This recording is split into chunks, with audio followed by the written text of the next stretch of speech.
Look, you've got a number of provisions. We want to make sure that we hold by our commitment that we are not cutting Medicaid. The president has said that, and I've said that. We've all said that. We are strengthening the program for the people who are the most vulnerable populations who really rely upon that. You're talking about the disabled, the elderly, young pregnant women, for example. Those resources won't be available for those people who desperately need it and deserve it if young able-bodied men, for example, are on the program and not working. So we introduced a work requirement on the House side. It's wildly popular with the people because it follows common sense. If you're going to be on the public wagon and you're able, you should try to help pull it. And all we did was put in there, as you all know, a 20-hour work requirement per week, 20 hours. You guys work 80 hours, I'm sure, right? Give me a break. And they're complaining about that. You either have to be working, you have to be looking for a job in a job training program, or volunteering in your community. For heaven's sakes, do something constructive. That is something that everybody nods their head in agreement at a town hall and says, yes, do that. Why didn't we do it already? Fuck you, Christo-fascist, lying piece of shit, Mike Johnson. I mean, we knew you were a piece of shit from the get-go, but you just lied time and time again in that clip to the American people. That was a bunch of absolute bullshit that you spewed into that microphone and expected us to believe it. Mikey, I know you think you can lie with impunity and that your Fox News base is not going to fact check you, but I will. Let me just quote a little bit here from this piece from CNBC on June 23rd. Proposed federal spending cuts to healthcare in the Republicans' One Big Beautiful Bill Act may increase some families' medical debts as much as $22,800, according to a new report from Third Way, a Washington, D.C. based think tank. Do you have an extra $23,000 to go into debt for healthcare so that Mike Johnson can give a giant tax break to the billionaires? Is that something that you're able to absorb? The Republican budget bill proposes $1.1 trillion in cuts to healthcare. Those cuts target both Medicaid and the Affordable Care Act.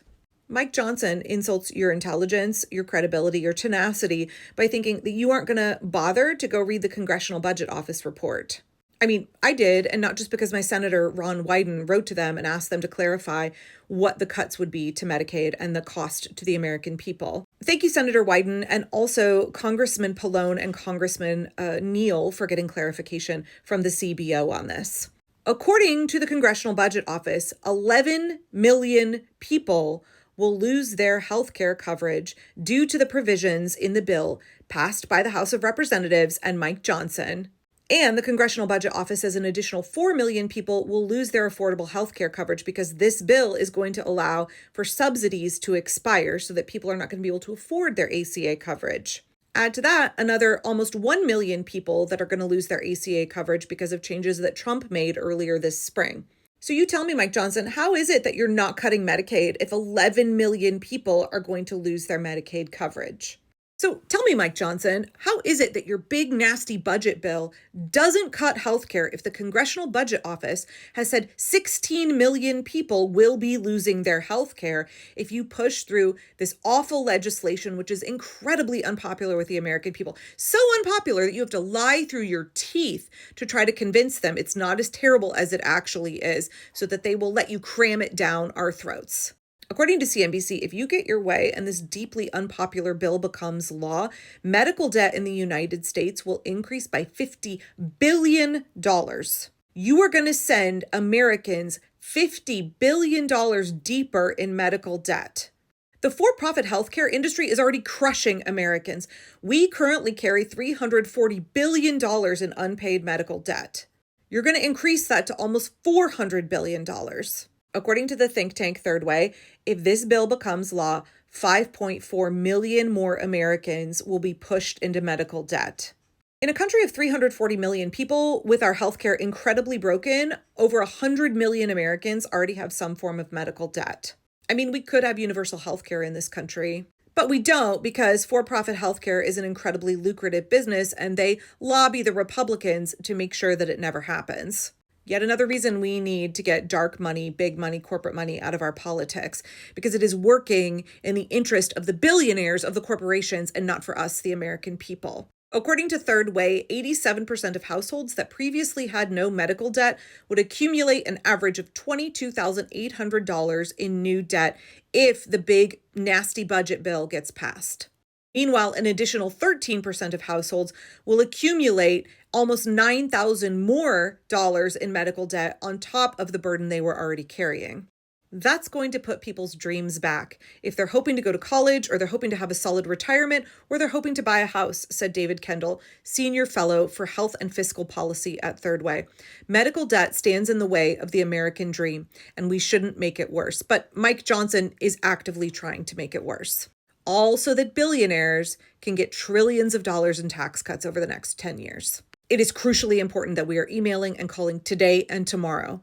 The Senate is going to try and pass this, and they're going to try and bounce it back to the House to finish their adjustments. Republicans know that this is a deeply, deeply unpopular bill. That's why they have to lie about it. What's in this is really bad for the American people. All this bill does is wreck important programs, defund important programs that we, the American people, depend on in order to give massive, massive tax cuts to billionaires. The Republicans do not care about us, the American people, and we know it. We know it. We know this bill is going to be terrible for us. Americans oppose this bill by a 2-to-1 margin. Right, there was some polling that came out on June 17th, some very comprehensive polling that said that 64% of Americans oppose the one big, beautiful budget bill. As bad as that polling is, the news is actually worse for Republicans. The reason that 1/3 of Americans even have a remotely favorable opinion of the big, nasty budget bill is because those are Republicans who are believing misinformation. They're believing the lies that Mike Johnson and other Republicans are saying about this bill. They are ill-informed. I don't know how it is that Republicans are allowed to lie to their constituents like this.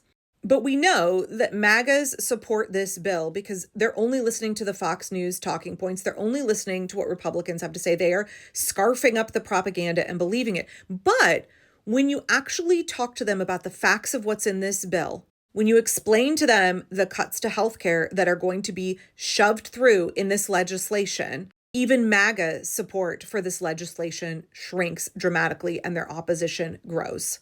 For example, when you explain to MAGA that this bill will dramatically decrease funding to local hospitals and you will see rural hospitals close all across this country, their 72% approval rating drops to 21%, and their opposition to the bill increases to almost 80%.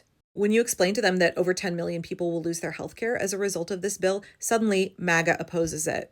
Opposition to the bill grows from 20-something% to 74%. They don't know what's in this bill because Republicans are lying to them. And once they find out what's actually in the legislation, even MAGA opposes it. Two other things that are important to note here is that Medicaid and the Affordable Care Act are overwhelmingly popular with the American people, no matter what party you are a part of. More Americans than ever have a favorable opinion of Medicaid, 83%. That's up from 77% in January. 74% of Republicans approve of Medicaid.